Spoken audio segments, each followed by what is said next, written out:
Alicent, stay with the king! Hold your ground!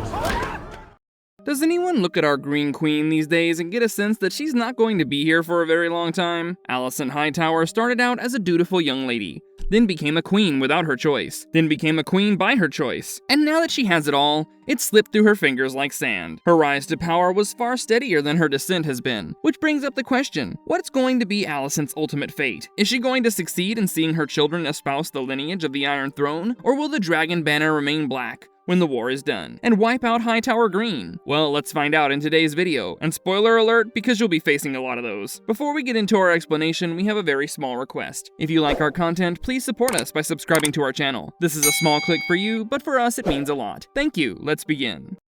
To consider. The king wouldn't wish for any The king did not wish for the murder of his daughter.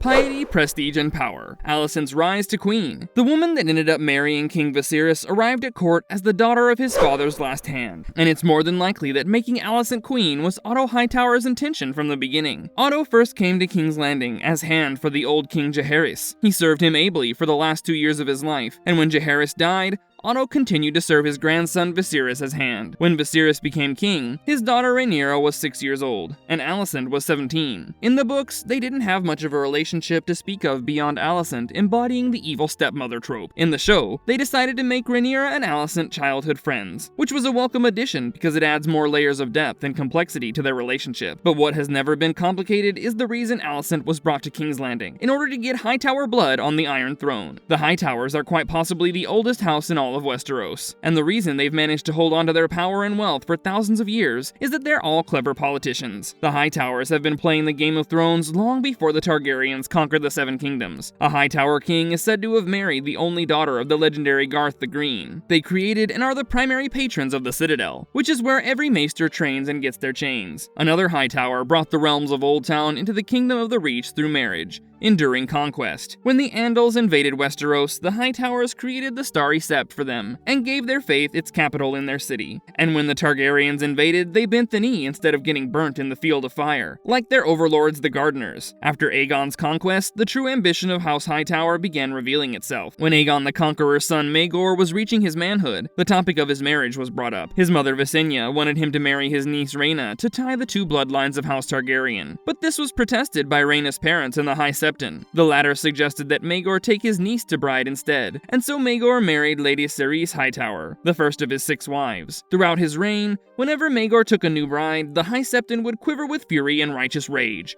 and demand the king obey his laws of marriage to his first and only wife. But you guys noticed that Cerys was the High Septon's niece, right? The Hightowers have such influence over the faith of the Seven that one of their own is the Pope of Westeros, and that's just scratching the surface of their hidden powers. In the books, we know nothing of Alicent's mother, but in the show, we're told her name was Ellaria Florent. Lady Florent was a deeply devout woman, and Alicent picked up her clinging to faith from her mother. But the faith is more of a weapon for the Hightowers in the books, and that's reflected in the show by Alicent's replacement of Targaryen heraldry and art with various statues and stars. It took the Hightowers over a century to successfully infiltrate the royal family, but they got there. Lady Cerys never gave Maegor a son, so the Hightowers never got their blood on the throne during his reign, and he was succeeded by King Jaehaerys, who had always loved his good queen Alicent.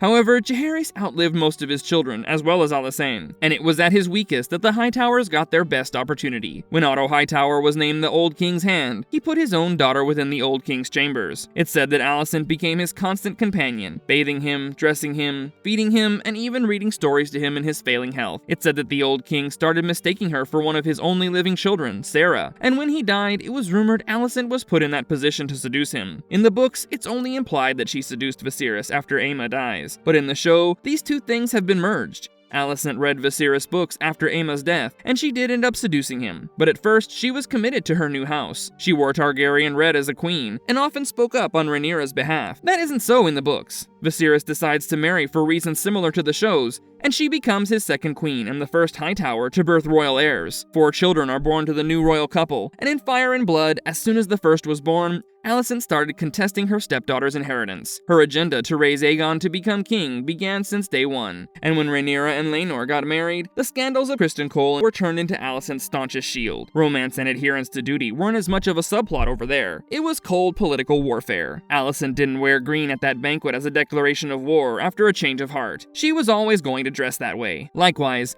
Viserys' death wasn't a long, drawn-out affair like in the show, but rather a sudden passing which had the stink of opportunism all over it. Still, the outcome is the same, because Otto Hightower's plan to make his daughter queen and his house a part of the royal lineage was successful. The usurpation and beyond. The Green Queen consolidates her power. In the show, Viserys has leprosy. That's why his body ends up decaying over time, and how Alicent and Otto are able to eventually stack the small council with their cronies. The king is so indisposed that he can barely get out of bed by the end of his reign, whereas in the books, Viserys was nowhere near being that sick. He lost his fingers toward the end of his life, not in the early years of his reign, and not to an infection, but to leprosy. In Fire and Blood, cutting off those 2 fingers saved him, and he lived an oblivious and mostly healthy life, until he died in his sleep one day. Book Viserys was a glutton who gorged himself at feasts and banquets, and never quite tried to act like the warrior he wasn't. He had a formidable girth to him, and it's possible the heart attack was a natural one. It's said that the king felt a tightness in his chest after regaling his green grandchildren with tales, went to catch a wink, and never woke up. A serving man found him at the hour of the bat, when he took his hippocress, and Alicent then became the first person to know of his death. Instead of alerting the realm, she silenced the Red Keep, and it took 7 days for the Greens to make preparations for Aegon's coronation. This sounds like straight-up murder via poison if you ask us, because in House of the Dragon, Alicent had reasons aplenty to keep her husband under constant observation. Viserys was actually dying of sickness, and not to mention, the Greens had already gotten their council members in position. Only a day passed between his death and Aegon's coronation. In Fire and Blood, it apparently took a lot of convincing from the Queen and the Kingmaker, and a blood oath initiated by Larys Strong, who she does not have a feed-only OnlyFans arrangement with. All that was required for the Greens' plan to succeed was to wait for the king's lungs to give out, which they do shortly after his conversation with Alicent, which brings in a degree of ambiguity to her character. The Song of Ice and Fire ends up creating more confusion than solutions, because it makes the Green Queen think her son's claim is legitimate, but in truth, she knows it's an excuse. Alicent was playing her father's games reluctantly at first, chipping the flesh off her nails, but once she realized that Rhaenyra had betrayed her trust and not done her duty, her good girl barriers broke. She took matters into her own hands and decided to play dirty with her, and in the books, that was always her intention. The show has this element of reconciliation to their bond. Even in the Great Sept of Baelor scene from Season 2, you can tell that these two have a mental link that won't allow them to betray each other, at least in the presence of others, reverting to their girlhood whenever they speak to one another. No such bridge exists in the books, and that honestly makes her a bit more likable to us. Alicent Hightower did what her house had been trying to do since Aegon was coronated. She got her son on the Iron Throne, and proceeded to rule the realm with her father, while Aegon remained at his revels for the most part. Events played out just how they do in the show, albeit over an extended period of time. Alicent sent offers of pardons to Rhaenyra not out of a sense of childhood nostalgia, but as a means to ensure her son's success was secured without bloodshed. They were rejected by Rhaenyra in the strongest possible terms. Her family army set out from Old Town to put an end to rebellions in the Reach. Her new master of coin divided the crown's wealth and sent it off to different locations for safekeeping. Heck, the Greens' diplomatic overtures might have even bore fruit if they didn't presume to seek it so haughtily with the Dornish, the Triarchy, and the Ironborn. Yet it is in this period that her fall from grace is sealed as well. The beginning of the end. Blood and cheese and the new hand. The beginning of the end came for Alicent Hightower when there was a security lapse in her own chambers, and she was forced to reckon with the death of her grandson. She might have been playing hooky with Kristen Cole in the show, but in the book, she was in the room when Blood and Cheese arrived. With Aegon's ascension, Alicent moved her apartments to the Tower of the Hand, so as to be closer to her chief ally at court, her father. It was the Queen's custom to take her children to spend time with their grandmother in the afternoon, the Queen here being Helaena. Alicent must have been looking forward to spending an evening with the future of the realm, all of whom were her blood. Instead, she was bound, gagged, and forced to watch as they butchered her grandson and took his head with them. From that day forward, Alicent Hightower's life was never the same. Her son hanged every rat catcher that worked in the Red Keep, and when his supporters started losing the war in the Riverlands, he dismissed Sir Otto. She protested Aegon's decision, but she knew she would have no power left at court. But like in the show, the mother has no control over her son, or rather her king. And besides, she has a secret she would rather not let anyone discover. After Jaehaerys' assassination, Alicent became the caretaker of her other grandson Maelor, for her daughter Helaena went mad with grief. She wasn't even considered as a possible regent, because her son Aemon took that decision for her, despite Aegon having another heir in the books. With the bloodthirsty Kristen Cole in command, War became Alicent's life, and she was forced to live with its consequences. Though Otto was at court, all he and Alicent could do was to ensure the City Watch didn't end up betraying them by placing her brother within their ranks. We're pretty sure she wasn't even aware that her son was going to become a part of the war effort, when he does, and brings up a grim trophy with him. It's the Queen Dowager who shuts the gates of King's Landing, not the new regent. He sets out to fight his war with his uncle in the Riverlands, and Alicent is left to take care of her son and grandson. The Hightowers gained significant successes during the Battle of the Gullet and the Battle of the Honeywine, but their forces remain too far and too divided to make a real difference, and Alicent herself is forced to spend her time caring for her family and organizing the defenses of her city, while half its watch plots to betray her. The dynamic between her and Cole that's introduced in the show is absent from the books, but Aemond and the new hand do get into a disagreement after one point, and it happens following Aemond's introduction to Alice Rivers, the Witch Queen revealing the Green Queen's secret and dividing her forces even further, only leaves her city open for the taking. When that day comes, her brother is killed by his own men, who open the city gates, and King's Landing is taken unawares by Rhaenyra, her fleet, and her dragon riders. In the face of 6 dragon riders and the entire Valyrian fleet, Alicent has no choice but to yield, and she never rises in power again. A prisoner in her own castle, Alicent's solution to the war. When Rhaenyra Targaryen assumes the throne of King's Landing, all those who betrayed her and her father's will are put to the test. She has the Grand Maester and Master of Coin imprisoned, and the latter tortured to reveal the location of the crown's gold. She executes nobles and common folk alike, all to turn up her disappeared half-siblings. She makes good on her promise to Otto Hightower, and also executes lords that were previously loyal to her, but turned their coat green instead of honoring their oaths. The only person she spared a terrible fate was Alicent, who went unspoiled because of the love Rhaenyra's father had for her. She was put in gold fetters and confined in Maegor's Holdfast, with her maddening daughter, and thus began the downfall of Queen Alicent. Before she yielded the Red Keep, her grandchildren Jaehaera and Maelor, as well as her son Aegon, were smuggled out of the city by Larys Strong. Maelor died a terrible death at Bitterbridge, and Aegon was already suffering from his Rook's Rest injuries, his long-term fate uncertain. Alicent's sons, Aemond and Daeron, were off at war, and when Rhaenyra took the throne, she begged her to spare them. However, the queen refused her and claimed that what came next was judgment for the theft of her birthright. She made plans to attack both Aemond and Daeron, and with 6 dragon riders on her side, she could have killed them both and crushed the Greens with ease. When Alicent caught wind of this, she was so scared that she proposed ending the war by dividing the kingdoms. She wanted her son to rule the realms that declared for him from Old Town, while the rest would go to Rhaenyra. Dorne wasn't a part of the 7 kingdoms back then,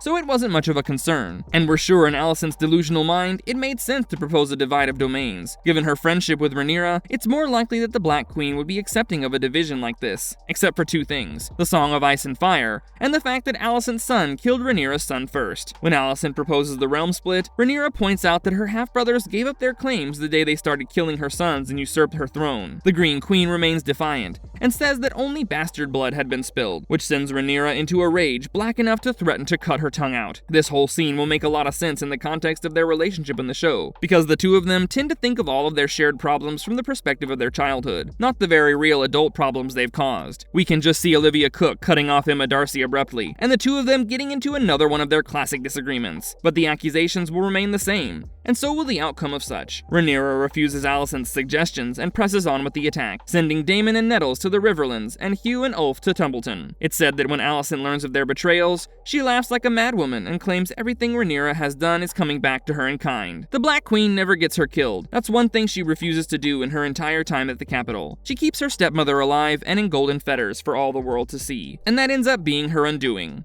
The bitterness of a woman who lost everything. Alicent's fate at the end of the dance. For a short time, things actually get better for Alicent. Treachery turns Rhaenyra into Mad King Aerys, and she starts seeing betrayal in every shadow. She even threatens one of her foremost bannermen with imprisonment if he didn't capture his own son. When he betrays her command, she has him thrown into the Black Cells, and that man is none other than Corlys Velaryon. The Sea Snake will honor his wife's promise to her niece, but once he sees how Rhaenyra intends to rule, he will change his mind. That'll only be made worse when she threatens her children, and by the time the war slips away from her hands, Corlys will have turned against her completely. However, one loss leads to another gain, as during the Moon of the Three Kings, Corlys is freed and added to Aegon II's small council. Alicent doesn't trust the Sea Snake because of his allegiances in the past, but she knows she can't afford to spurn such an important ally. Tense negotiations ensue, which are overseen by Lord Larys Strong. In the end, Corlys agrees to bend the knee if all of Rhaenyra's supporters are pardoned. Her son Aegon and Alicent's granddaughter were Jaehaera betrothed, and all royal prisoners released. Alicent was going to refuse him until she remembered Corlys' fleet was in the midst of her and her only remaining son. Daeron had died at Tumbleton. Aemond and Daemon killed each other over Harrenhal. Helaena committed suicide the day King's Landing descended into chaos,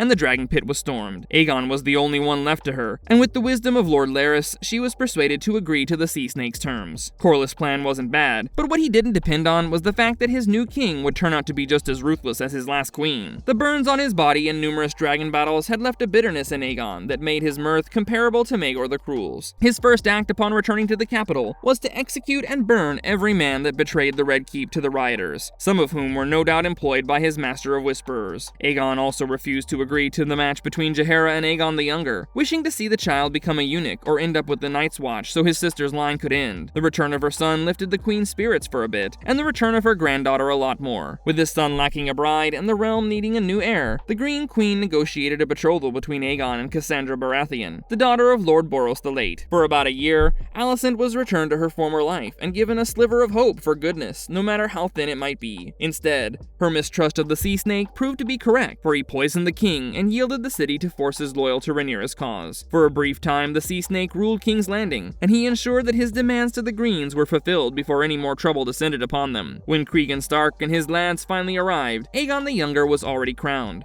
and his betrothal to Jaehaera was official. Alicent was given a measure of justice by the Wolf of Winterfell when those who imprisoned her were executed, but that's all she got from Stark. He didn't oppose the match between Aegon and Jaehaera, and when Alicent refused to be reconciled even though peace had finally secured, she was confined to Maegor's Holdfast for the rest of her life, which wasn't too long. Alicent was in her early 40s when the war broke out. She wouldn't live past 45. In her final years, she became so embittered by all her experiences that she cursed Rhaenyra and would adopt her son's attitude toward ending her line. She's said to have once suggested to Jaehaera that she slit her new husband's throat during dinner, which scared the queen to be so much that she never visited her own grandmother again. She who had once shone so bright in Hightower green now came to hate the color that was a symbol of warfare in her house. She would often cry, ramble to herself, and towards the end came to ramble to others as well. In 133 AC, an epidemic called the Winter Fever broke out, and Alicent became one of its first victims. In life, Alicent only ever ignores her children. She tells Aegon he's a puppet for her ambition, and asked Aemond why he's still trying to avenge his childhood, when it's clear she was the one who put them on that path. She didn't pay much attention to them in life, but on her deathbed, she cried out for her children and King Jaehaerys, saying she would read him stories once again. The Winter Fever makes its targets delirious as it reaches the end of its course, but Alicent's ramblings reveal the truth about her true desires. The show will swap Jaehaerys for Viserys, but she never wanted to be queen, to mother royal heirs and get involved in the war of her father and her house's creation. She just wanted to be a mom and read stories to the old king again, as she did in her youth. Alicent didn't ever think of Otto in her final moments, and that he's remembered in history as an overreaching aristocrat is proof that opinion of him will never improve. Neither will the opinion of House Hightower, who only re-enter the royal field once in a position of power over the next century and a half. During the reign of Aegon the Unworthy, his last known hand was Jon Hightower, who only got that position because, like his previous hands, he brought Aegon a paramour to satisfy his appetites. The Lady Serenay of Lys was the mother of the sorceress Shiera Caesar, and House Hightower toyed with treason during the First Blackfire Rebellion, orchestrated by one of Aegon's great bastards. The next time the Hightowers got close to the Iron Throne was in the reign of the last Targaryen king, when Gerald Hightower became the Lord Commander of the Kingsguard. That was over a century after Aegon the Unworthy's rule, and he himself came several years after the dance. As for Alicent herself, some call her usurper, while others think of her as Queen Mother. In the main series, Stannis Baratheon, the most judicious man in the realms, thinks Rhaenyra tried to supplant Aegon, but he's a Baratheon. His family supported the Greens all those years ago, and Stannis isn't exactly a champion of feminism either. Her legacy might be complicated, but like most of the main players of the Dance of the Dragons, Alicent Hightower's fate is death. Still, at least she managed to fulfill her family's multi-generational ambition to seat a Hightower on the Iron Throne. And while it might have only lasted a couple years, it would have never happened without Alicent. Marvelous verdict. And you know what else would never have happened? This video! The Green Queen is one of the most torturous and yet tortured characters in all of House of the Dragon, and Olivia Cook's portrayal of her has made us like the evil stepmother of all people. But her fate is going to be the same as most others, because as they say in Bravos, all men must die. You can keep living on the HOTD train though. All you have to do is like, share, and subscribe, and you'll get all the latest dragon content delivered straight to your feed. So we'll see you guys in the next one. And before we sign off, remember, history is written in fire and blood. If you liked our content, don't forget to leave a like and subscribe to us if you haven't already. Have a good one and be safe. Thanks, everyone.